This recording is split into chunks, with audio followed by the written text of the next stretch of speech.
Well, greetings, YouTubians. It's another beautiful day here in Reading, Pennsylvania. It's actually a very special day. It's Christmas Eve, and I'm taking my old beater truck, driving it out to Pittsburgh to see my son and daughter-in-law, my two grandkids. So I'm very excited. It's pretty crazy. It's basically 3 turns. It's 4 hours, but it's on the PA Turnpike. Take the exit and run up the street and make another turn. It's wild, but I'm really looking forward to seeing everybody. So hopefully I'll have an uneventful trip. We'll see. You never know. Check the old tire pressure before I get on the road here. A little low, but it is cold out. Okay, do the rest of them, and I'll be on my way. Well, I'm on the road. Got about another 2 hours to Pittsburgh. And I don't care what anybody says, man. I love driving. I just like the experience of just rolling along, man. It gives you time to think, lets you kind of collect your thoughts. There's something about it. And I've been reflecting on this whole year on YouTube. It's been quite a journey. I think the goals for me for 2026 is to get a little bit more disciplined as far as the timing of my videos and maybe the subject matter. You know, so much of this is driven by niche or whatever. And what started out as what I thought would just be the shoe repair aspect of it really has come more of a lifestyle. It's me just basically sharing all the stuff that I'm interested in and the people that I'm involved with and love and been traveling with. So I really enjoy that stuff, that's for sure. I haven't really been able to engage much with the audience or people watching. I've been doing most of this editing and all that on my phone. So I treated myself this Christmas to a MacBook, which just, I think, will make it easier to kind of see the editing process and all that, and just hopefully make it a little bit easier. But that's going to be quite of a learning curve already.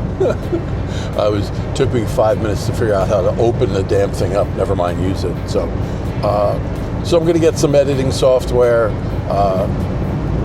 I really enjoy kind of putting music to the stuff that I've been doing. It just seems to add a nice little kind of subtle vibe to it. But I guess the question for all of you is, what would you guys like to see? Or what did you enjoy? And I guess I didn't realize how really you can build a channel or build this whole thing by engaging with the audience, and that really is what it is. It's the audience, and I just always need something to look forward to. I always need something on the horizon to either work towards or look forward to.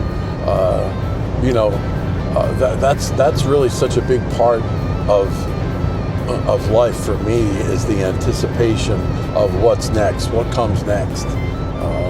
The trip out to Italy and stuff, or driving out to Kansas and back, or drive. I rode out here on my bike during the summertime. You know, the weeks or the months or weeks before you actually do it, you know, all that, you know, putting your head on the pillow and going, yeah, man, you know, pretty soon I'll be out zipping along on my bike or crossing the plains with my homies in old cars, or taking a bike ride with my wife or something fun like that. Like, you know, I love the anticipation and stuff. So I'm really anticipating a lot more fun and adventure for 2026. It's hard to believe that it's here already. Like I said, I got a little grandbaby coming, almost a month to the day to today, and I just can't wait to meet that little munchkin. So, she's gonna know her pop. Pretty cool. So I'm just gonna continue on to Pittsburgh. I hope all you guys are enjoying your holidays. I've really been touched by the spirit of Christmas this year, and it's the first time in a long time, and I'm really enjoying it. And I have to credit my wife for kind of or sparking that in me again this year. And it really isn't about me. That's what she said. We've got to make great memories for our grandkids, and I never thought of it like that, but man, she was really right. Somebody's texting me. So I've taken that to heart. So I've had a couple of people ask me, and I never even thought of it as a real question, but like, why did you start on YouTube? What interests you in YouTube enough to start a channel? And after I thought about it a little while, I guess it really came down to the fact of seeing other people that really had no experience in this whole endeavor, just throwing themselves into it, from business people to homemakers to you name it, makers and mechanics, and there's just such a huge, vast world out there that I think YouTube allows you to kind of peer into from the comfort of your own home. I was thinking about a podcast that I was listening to, actually, and it's creating on YouTube after 40, which I thought was kind of cool. 40 was 26 years ago for me. I'm going to be 66, and I just, you don't want to be like some hipster cool guy just trying to be, in the moment and all that stuff. Like, I'm comfortable of where I am in my life and who I am in my life right now. And I'm very lucky that I have a lot of people around that I can ask for help or advice. I'm just looking at this darn camera. I didn't realize how bright that sun is. That I can ask for help or advice on any of this stuff. I've never been a real technical guy on anything, even from, the tattoo machines and all that stuff. I basically always kind of thought I could tattoo you with a staple. So, and the same thing goes for all this gear. It's pretty intuitive. YouTube, again, is a great reference point for if you have a question. You can basically search out how to use it. The camera that I'm using now is this Osmo Action 5. I've been watching Ben Gravy, the New Jersey surfer, for the last couple of years, and he's just super entertaining, great energy, and does a lot of really interesting stuff. Surfs all over the world and all that. So he recommended this camera. I was like, well, man, if it's good enough for that guy, I'm going to get one. And it's been really It's been really good for me. I like it a lot. I also do some stuff on my phone, but for the most part, I try to use this camera because you can kind of manipulate things in editing and all that. And, and even the whole editing thing, I had no idea how to do that. I had a basic idea, but that's been really a fun journey. Putting music to it, doing the voiceover, and I just keep trying to change something up every time I do it, or just keep challenging myself. So this whole thing where getting on YouTube after 40, you can get on at any time. I'm like I said, I'm 66, or I'll be 66 in January, God willing. And I think there's an audience of people that just like real life content. Everybody's going through things. We're all, from the outside, everybody looks like they've got it all together, but we're all struggling, man, in some way. I know multi-millionaires, maybe not billionaires, but I know some, really, really wealthy people, and they've got the same struggles that we have with family and money too. It's like just moving the decimal point. Where somebody might need $100 a day, the next guy might need 1,000 or 10,000 or 1,000,000 a day, and that the stresses to kind of keep all that stuff floating. Here we're going through the old Allegheny Tunnel. Here we go. Whoa! This was fun on the bike in the summer. So I'm just looking for balance in my life. I want to keep staying creative. It's really the only thing that keeps me going. I kind of have to. It's like breathing. I love interacting with people in the tattoo business. I need that social connection with people, and I take it very seriously. At this point in my career, I'm tattooing the kids and grandkids of people that I've tattooed 35 years ago or more than that. And, I try to take care of people. I try to be honest and spread love, really, is really what it is. And, like I said, I'm kind of comfortable in where I am in my life these days as the old guy in the shop, and that's how I came up. I always looked up to the old guys that looked like they were doing it right. And I certainly have done, a lot of dumb things wrong in my life. But, I came up through the motorcycle world, and that has always been keep your eyes open and your mouth shut, and kind of, pay your respects to the guys that have been down the road before you. And that's how I raise my kids, and that's how I run my business. And it's worked really well for me. I've been included and asked to be involved in a lot of things just because I just kind of took my time and just let people know who I really am. My authentic self. I tried never to be too cool for school.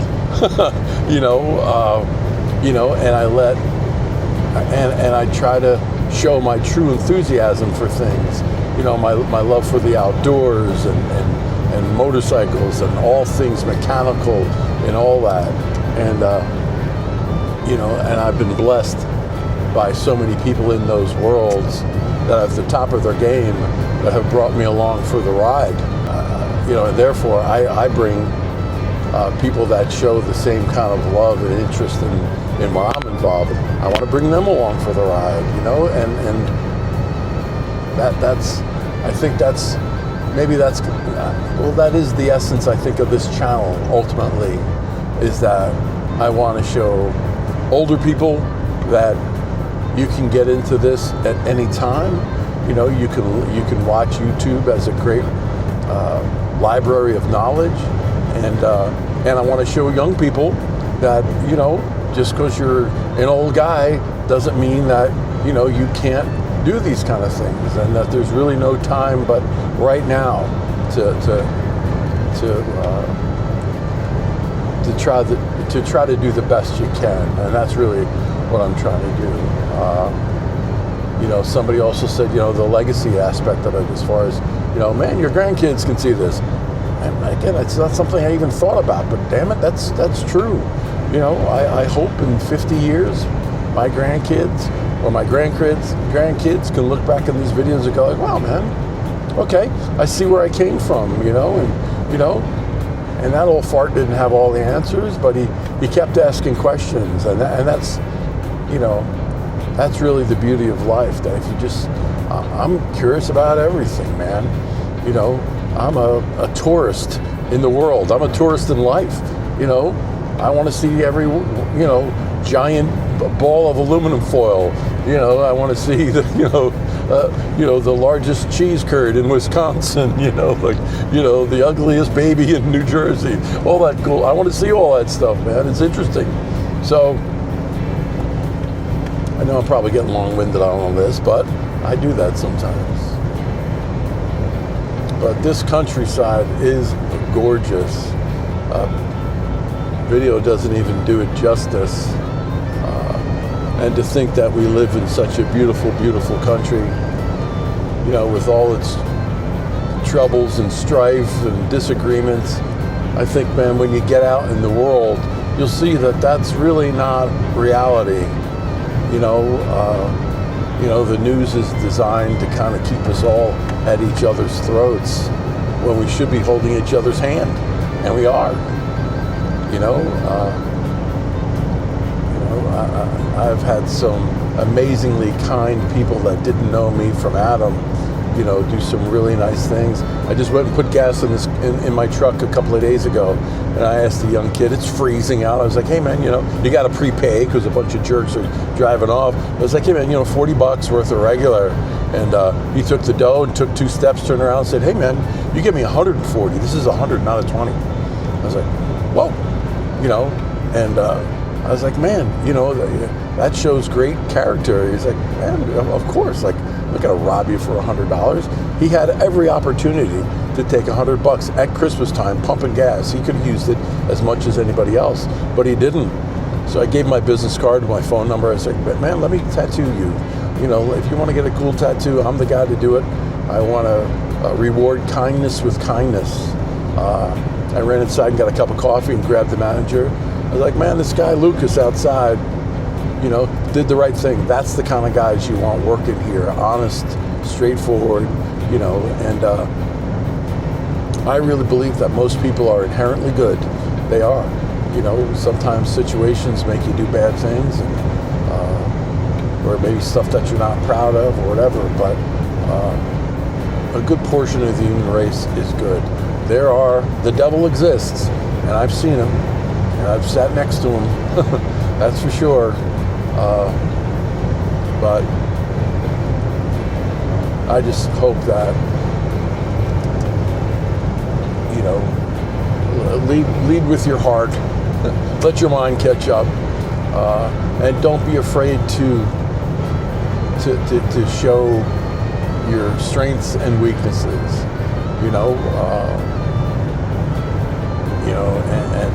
I learned that in the tattoo business. People come in, they'll be super nervous and all that stuff, and you try to talk them off the ledge a little bit. It's like, oh man, this is going to be the coolest experience of your life. You're going to remember today. You're going to tell your grandkids about today, about you coming and getting tattooed by me. So don't worry, man, you're in good hands, and we're going to take care of you.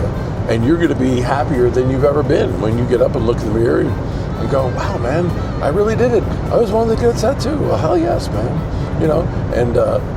I'm the guy that put it on you. So, that's, and I tell people too, like, hey, man, it hurts me when I get tattooed too.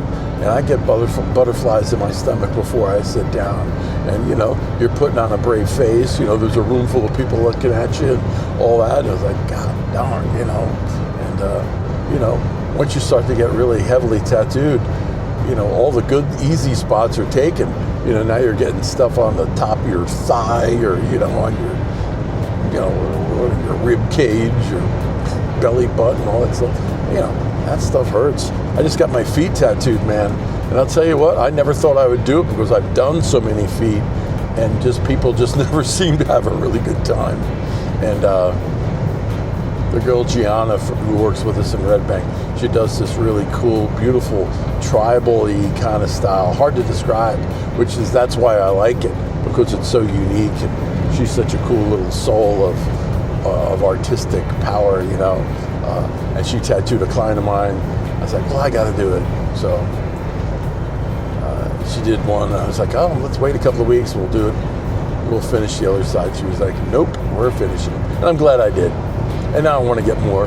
So can't help it. But I'm just enjoying the drive, man.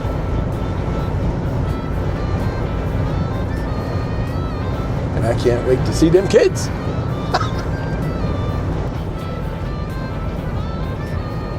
Well, the traffic is building, which means only one thing. We're getting closer to the beautiful metropolis of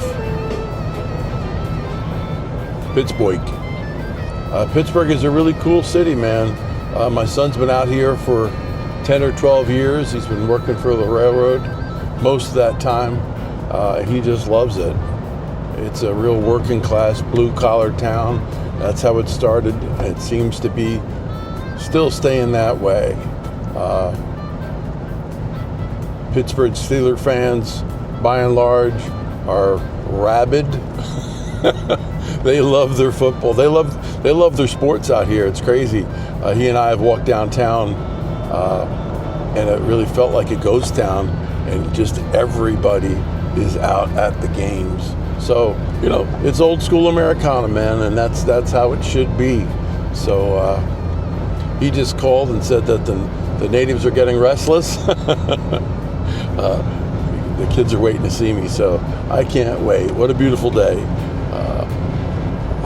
There's nothing I like better than a road trip. 4 hours is pretty cool. And especially the payoff is to see these little munchkins. So, almost there. So that's it for me. I'm almost to the kids' house. I'm going to put this video out later today. I'm hoping to get another 1 or 2 in before the end of the year. My goal was to do 1 a year, and I think I'm at about 42 or 43. So pretty good. It's been a great year. So Merry Christmas, everybody. I'm keeping my eyes on the road here. And thanks for watching. Like I said, hit me up in the comments and if you have any suggestions for the channel or criticism or try this or do that. I'm used to taking orders, man. I'm married, so let me know. Thanks again.